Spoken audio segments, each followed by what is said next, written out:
네, 오늘은 5월 19일입니다. 화요일입니다. 말씀 나누기 전에 공동기도 제목으로 기도하시겠습니다. 배옥진 집사의 병상에 함께 하셔서 통증이 없게 하시고 하나님의 위로와 힘을 부어 주십시오. 권하자 집사가 다시 걸을 수 있게 회복시켜 주십시오. 김시 집사의 건강을 회복시켜 주시고 데이비박 형제의 건강이 회복되게 해 주십시오. 나의 모든 가족이 예수님 믿고 구원받게 해 주십시오. 예수님의 이름으로 기도합니다. 아멘.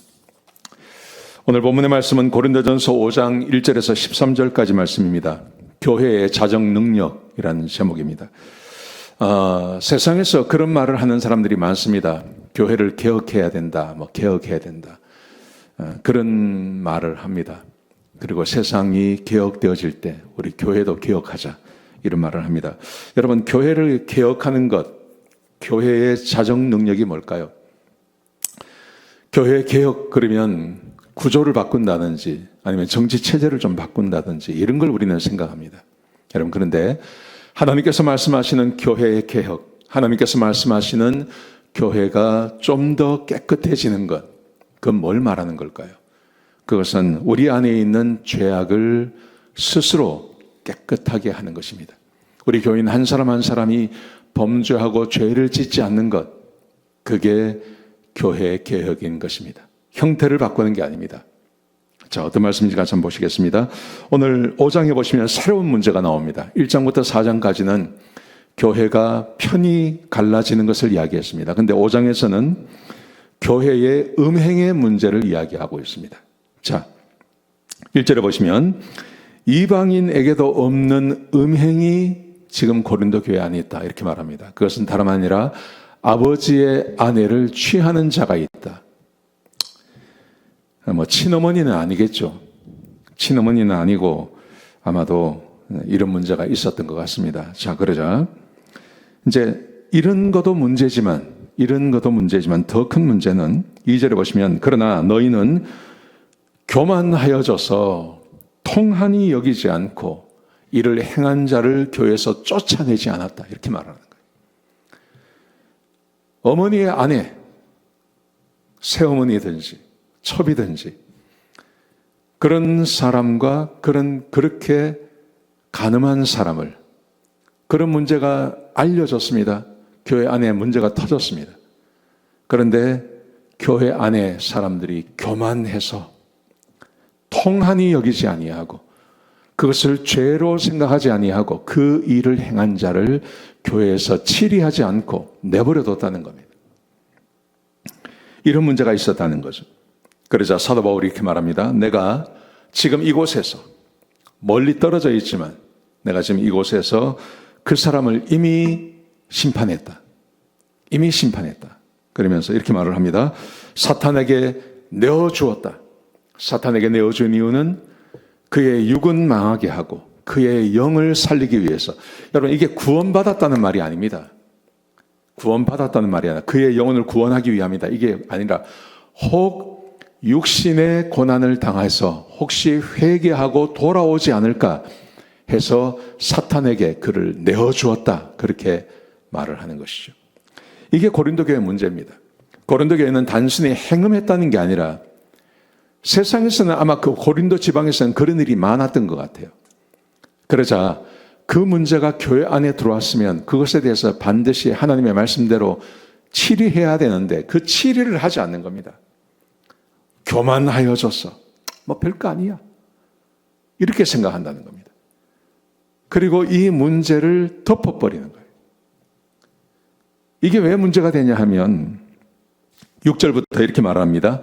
적은 누룩이 온 덩어리에 퍼져나간다.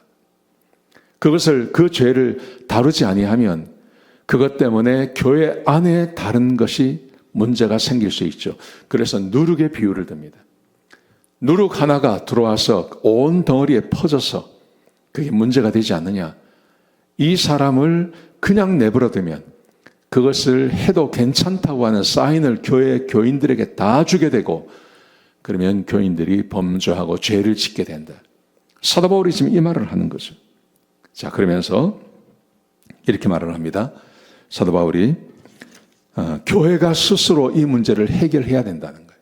이 심판해야 된다는 겁니다. 이렇게 말을 합니다. 9절에 보시면 내가 이전에 편지에 음행하는 자들을 사귀지 말라고 했다.